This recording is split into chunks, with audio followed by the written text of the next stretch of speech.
নমস্কার বন্ধুরা, আমি আশা করি তোমরা সবাই ভালো আছো এবং সুস্থ আছো।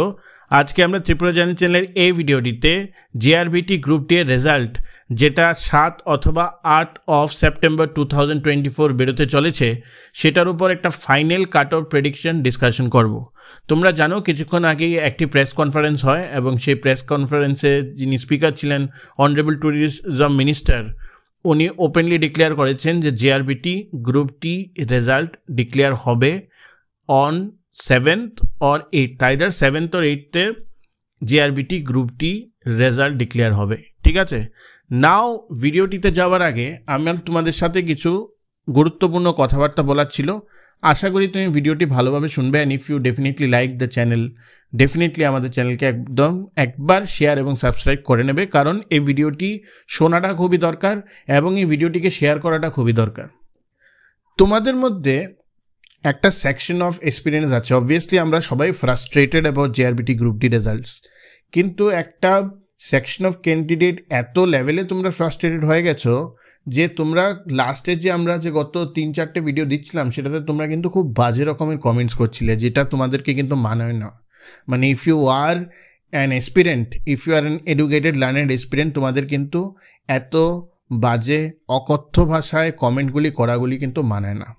এবং তোমরা আমাকে সেই পার্টিকুলার সেকশন তোমরা আমাকে বলেছ যে আমরা লাই স্প্রেড করছি, আমরা মিথ্যে কথা বলছি in our videos relating to group D results. তো আমরা পুরোপুরিভাবে সাইলেন্ট ছিলাম এতদিন অবধি। ঠিক আছে, সর্বপ্রথমভাবে আমি তোমাদেরকে আজকে বলবো, আমার কাছে আজকে অনেকগুলি ভিডিও সার্কুলেট হয়েছে যেখানে সকাল থেকে বলা হয়েছে যে জেআরবিটি গ্রুপ ডি রেজাল্ট আজকে বিকেলে দেবে। বাট তোমরা যারা যারা সোশ্যাল মিডিয়াতে আছো, তোমরা টেলিগ্রামে, ফেসবুকে, অ্যাজ ওয়েল এজ তোমরা যদি হোয়াটসঅ্যাপ, সব জায়গাতে তোমরা যদি দেখে থাকো, আমি কিন্তু ক্লিয়ারলি তোমাদেরকে 2টোর সময় হিন্ট দিয়েছিলাম যে the result will come very soon. আমি কিন্তু একবারও বলিনি আজকে রেজাল্ট দেবে। ওয়াই? কারণ যতক্ষণ না প্রেস কনফারেন্স হয়, প্রেস ব্রিফিং হয়, it is unparliamentary to talk about the result in speculative nature. আমি যে জিনিসটা বলেছি 1.5 ঘন্টা আগে, 1.5 ঘন্টা পরে প্রেস কনফারেন্সে সেটা আবার সেই কথাটাই বলা হয়েছে, প্রথম কথা।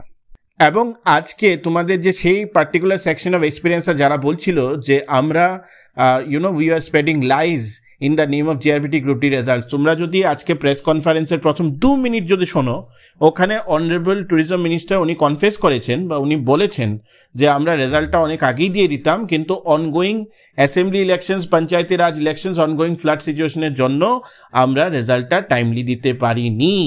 সেই জিনিসটাই আমি এক্স্যাক্টলি গত 3 মাস ধরে বলছিলাম। ঠিক আছে, এখন রেজাল্ট দেওয়া হবে 7 থেকে 8 তারিখ। তো এত রেস্টলেস না হয়ে, মানুষকে গালাগাল না দিয়ে, let us try to be civic in life. ঠিক আছে, চাকরি তো তুমি পাবে পরে, আগে তো তোমার একটা বেসিক আন্ডারস্ট্যান্ডিং এর দরকার যে স্যার কোন কথাটা কি কারণে বলে। তো now the JRBT group D results will be out. It is a good thing for all of you এবং I wish you all the best. Now coming back to one last cut off, কারণ as soon as এই press conference বেরিয়েছে, immediately বোধহয় 100টা আমার কাছে DM চলে এসছে যে কাট অফের ব্যাপারে বলুন বলুন বলুন বলুন। তো আমি ফাইনাল একটা তোমাদেরকে কাট অফ অ্যাসেসমেন্ট বলে দিচ্ছি, ডোন্ট আস্ক মি অ্যাগেইন, কারণ এর থেকে প্লাস মাইনাস ইন্টু ডিভাইড হতে পারে।